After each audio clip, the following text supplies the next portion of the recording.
টিচিংয়ের উৎপত্তি এবং বিকাশ সম্পর্কে বিস্তারিত বর্ণনা নিচে দেওয়া হল। সূচনা: মানব সভ্যতার জন্মলগ্ন থেকেই শিক্ষার প্রক্রিয়া চলে আসছে। সেই আদিম যুগ থেকে শুরু করে বর্তমান ডিজিটাল যুগ পর্যন্ত শিক্ষণের পদ্ধতি, মাধ্যম এবং লক্ষ্য ক্রমাগত পরিবর্তিত হয়েছে। এই পরিবর্তনের মূল কারণ হল মানুষের জ্ঞান, প্রযুক্তি এবং সামাজিক চাহিদার বিবর্তন। আদিম সমাজে বেঁচে থাকার জন্য প্রয়োজনীয় দক্ষতা যেমন শিকার, আগুন জ্বালানো এবং হাতিয়ার তৈরির জ্ঞান একজন শিক্ষক, মূলত পরিবারের বয়স্ক সদস্য থেকে পরবর্তী প্রজন্মের মধ্যে সঞ্চারিত হতো। এই প্রক্রিয়াটিই ছিল শিক্ষণের প্রথম এবং সবচেয়ে মৌলিক রূপ। শিক্ষণের উৎপত্তি: আদিম যুগ, প্রাগৈতিহাসিক কাল। আদিম সমাজে শিক্ষা ছিল মূলত প্রথাগত এবং ব্যবহারিক। এখানে কোনো প্রাতিষ্ঠানিক শিক্ষা ব্যবস্থা ছিল না, বরং জীবনের বাস্তব অভিজ্ঞতা থেকে মানুষ জ্ঞান লাভ করত। ১. ব্যবহারিক জ্ঞান ও দক্ষতা: শিকার, মাছ ধরা, খাদ্য সংগ্রহ, আগুন জ্বালানো, হাতিয়ার তৈরি এবং আশ্রয়ের ব্যবস্থা করা এই ধরনের জীবনধারণের জন্য অপরিহার্য দক্ষতাগুলোই ছিল শিক্ষার মূল বিষয়। ২. গুরু শিষ্যের সম্পর্ক: পরিবারের প্রবীণ সদস্যরা বা গোত্রের নেতা নেত্রীরা জ্ঞান বিতরণের কাজটি করতেন।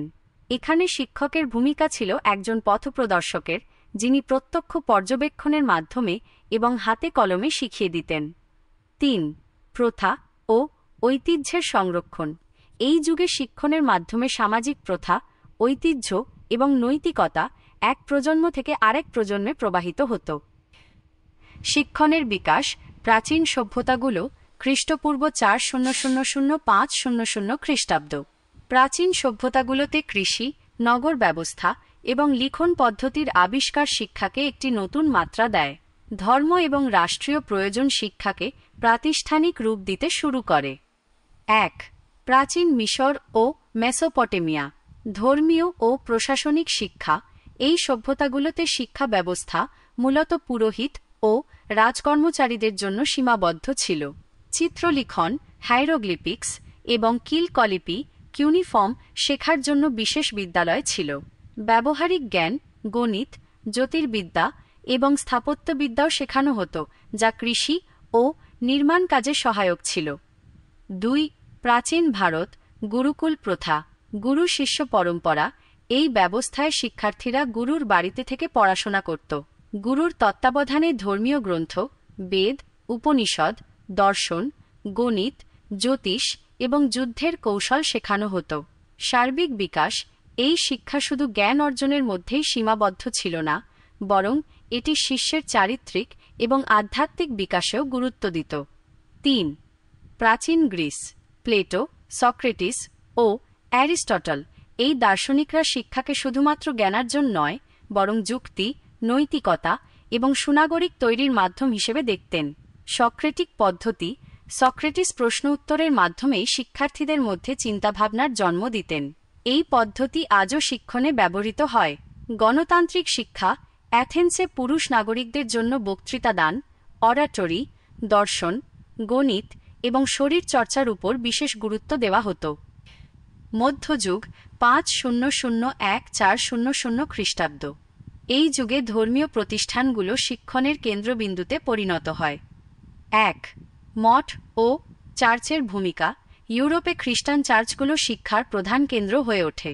এখানে পুরোহিতদের জন্য ধর্মীয় শিক্ষা এবং উচ্চবিত্তদের জন্য লাতিন, ধর্মতত্ত্ব ও দর্শন শেখানো হতো। ২. ইসলামী সভ্যতা: ইসলামী সোনালী যুগে ৮ম-১৪শ শতাব্দী বাগদাদ, কর্ডোবা এবং কায়রোর মতো শহরগুলো শিক্ষার কেন্দ্র ছিল। গণিত, চিকিৎসা বিজ্ঞান, জ্যোতির্বিদ্যা এবং দর্শনে মুসলিম পণ্ডিতদের অবদান ছিল অপরিসীম। ৩. বিশ্ববিদ্যালয়ের জন্ম: ত্রয়োদশ শতাব্দীর মধ্যে ইতালির বোলোগনা এবং ফ্রান্সের প্যারিসে প্রথম বিশ্ববিদ্যালয়গুলো প্রতিষ্ঠিত হয়। এই প্রতিষ্ঠানগুলো শিক্ষাকে একটি কাঠামোগত এবং প্রাতিষ্ঠানিক রূপ দেয়। রেনেসাঁ ও আধুনিক যুগের সূচনা: ১-৪০০-১-৭০০ খ্রিস্টাব্দ। ছাপাখানার আবিষ্কার, রেনেসাঁ এবং বৈজ্ঞানিক বিপ্লব শিক্ষাকে সাধারণ মানুষের কাছে পৌঁছে দেওয়ার পথ খুলে দেয়। ১. মানবতাবাদ রেনেসাঁর সময় শিক্ষায় মানবতাবাদী মূল্যবোধের উপর জোর দেওয়া হয়। শুধুমাত্র ধর্মীয় শিক্ষা নয়, বরং সাহিত্য, ইতিহাস এবং শিল্পের প্রতিও আগ্রহ বৃদ্ধি পায়। 2. জন আমোস কমেনিউস জ্যান আমোস কমেনিয়াস, তাকে আধুনিক শিক্ষণের জনক বলা হয়। তিনি প্রথম সকল শিশুর জন্য ছবিযুক্ত পাঠ্যপুস্তক অরবিস পিক্টাস ব্যবহার করেন এবং শ্রেণীকক্ষ ধারণাটি প্রবর্তন করেন। তার মতে শিক্ষা হওয়া উচিত আনন্দদায়ক এবং সহজবোধ্য। আধুনিক শিক্ষণ ব্যবস্থা 1700 খ্রিস্টাব্দ বর্তমান। এই সময়কালে শিক্ষণ একটি নিয়মতান্ত্রিক প্রক্রিয়ায় রূপান্তরিত হয় এবং এটি সকল নাগরিকের জন্য একটি মৌলিক অধিকার হিসেবে স্বীকৃত হয়। 1. শিল্প বিপ্লবের প্রভাব শিল্প বিপ্লব কারিগরি এবং ব্যবহারিক শিক্ষার চাহিদা বৃদ্ধি করে। কারিগরি বিদ্যালয় এবং পলিটেকনিক ইনস্টিটিউট প্রতিষ্ঠিত হয়। 2. জনশিক্ষার বিস্তার 19বিংশ শতাব্দীতে সরকারগুলো বিনামূল্যে এবং বাধ্যতামূলক প্রাথমিক শিক্ষা চালু করে। এই সময় থেকে শিক্ষকরা পেশাদার হিসেবে স্বীকৃত হতে শুরু করেন। 3. শিক্ষাবিদদের অবদান রুসো জন জক রুসো, তিনি শিক্ষাকে শিশুর স্বাভাবিক বিকাশের উপর ভিত্তি করে গড়ে তোলার কথা বলেন। পেস্টালজি, তিনি মাথা, হাত ও হৃদয়ের সমন্বিত শিক্ষায় বিশ্বাসী ছিলেন, অর্থাৎ জ্ঞান, দক্ষতা ও নৈতিকতার সমন্বিত বিকাশ। জন ডিউই, তিনি শিক্ষাকে জীবনের প্রতিচ্ছবি হিসেবে দেখতেন। তার মতে শিক্ষা হওয়া উচিত ব্যবহারিক এবং সমস্যা সমাধানমূলক প্রবলেম সলভিং। 21বিংশ শতাব্দীর শিক্ষণ ডিজিটাল যুগ। বর্তমান যুগে প্রযুক্তি শিক্ষণের পদ্ধতিকে আমূল পরিবর্তন করেছে। 1. অনলাইন শিক্ষা internet learning management system LMS এবং ডিজিটাল প্ল্যাটফর্মের মাধ্যমে যে কোনো স্থান থেকে শিক্ষা গ্রহণের সুযোগ তৈরি হয়েছে। 2. ব্যক্তিগতকৃত শিক্ষণ পার্সোনালাইজড লার্নিং কৃত্রিম বুদ্ধিমত্তা AI এবং ডেটা অ্যানালিটিক্সের মাধ্যমে শিক্ষার্থীদের প্রয়োজন অনুযায়ী কাস্টমাইজড কোর্স তৈরি করা হচ্ছে। 3. দক্ষতা ভিত্তিক শিক্ষা বর্তমান শিক্ষা ব্যবস্থায় শুধুমাত্র তাত্ত্বিক জ্ঞান নয়, বরং 21 শতকের জন্য প্রয়োজনীয় দক্ষতা যেমন ক্রিটিক্যাল থিঙ্কিং, কোলাবোরেশন, সৃজনশীলতা অর্জনের উপর জোর দেওয়া হচ্ছে।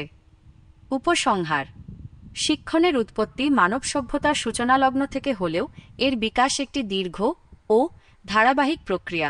এটি শুধুমাত্র জ্ঞান সঞ্চালনের একটি মাধ্যম নয়, বরং সামাজিক, সাংস্কৃতিক এবং প্রযুক্তিগত বিবর্তনের একটি আয়না।